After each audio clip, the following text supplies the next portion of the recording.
আসসালামু আলাইকুম dear learners. আজ আমরা শিখব how to make date milkshake. এখন আমরা শিখব খেজুরের জুস অথবা খেজুরের মিল্কশেক কেমনে বানানো হয় বা কেমনে বানানো যায়।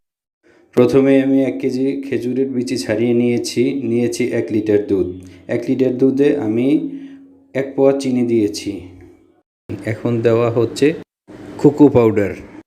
কোকো পাউডার দিলেও চলবে, না দিলেও চলবে, তবে দিলে খেজুরের জুসের সুন্দর একটা কালার আসবে এবং খেয়াল রাখতে হবে এর পরিমাণ যেন বেশি না হয়ে যায়, কারণ কোকো পাউডার বেশি হলে তিতা হয়ে যাওয়ার পসিবিলিটি থাকে। যেহেতু কোকো পাউডারটা চকলেট, একটু তিতা টাইপের, আমরা দুধটাকে জ্বালিয়ে 3 পোয়ার মতো করে ফেলবো এবং দিয়ে দিব সেই বিচি ছাড়ানো খেজুরগুলো দিয়ে অনেক সময় জ্বালাতে হবে। যখন দেখব খেজুরটা গলে গেছে, ঠিক তখন এটাকে নামিয়ে ফেলতে হবে। খেজুরটা না গললে যদি বিচি ছাড়িয়ে ব্লেন্ড করা হয়, কখনো খেজুর ব্লেন্ড হবে না, চাকা চাকা থেকে যাবে। এমন কোনো ব্লেন্ডারের আবিষ্কার হয় নাই যেই ব্লেন্ডারে এটাকে ম্লান করতে পারবে এবং খেজুরটাকে ফাঁকি করতে সক্ষম হবে।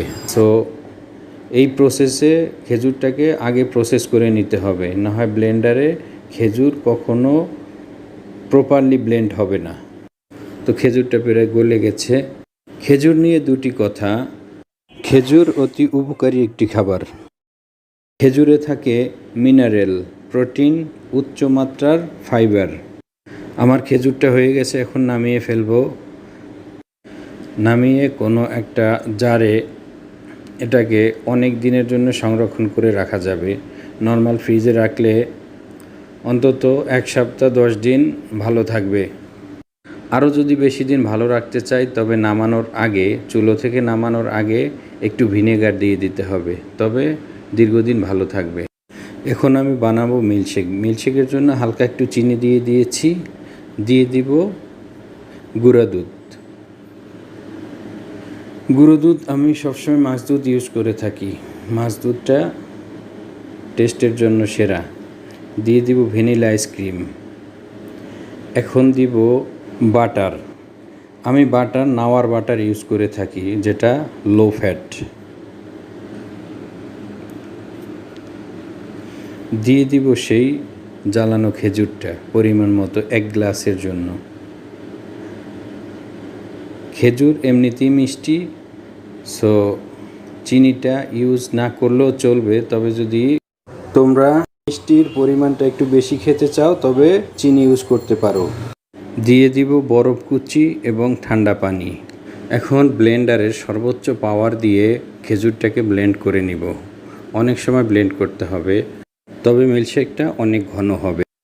তো বলছিলাম, খেজুরে আছে উচ্চ মাত্রার কার্বোহাইড্রেট, সামান্য ফ্যাট, ফ্লোরাইড, সেলেনিয়াম।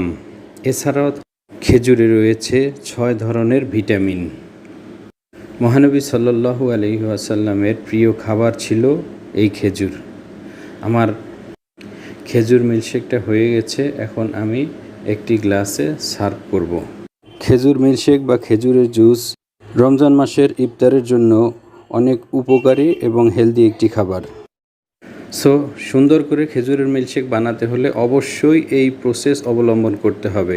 সবাই ভালো থাকবে, সুস্থ থাকবে। আল্লাহ হাফেজ।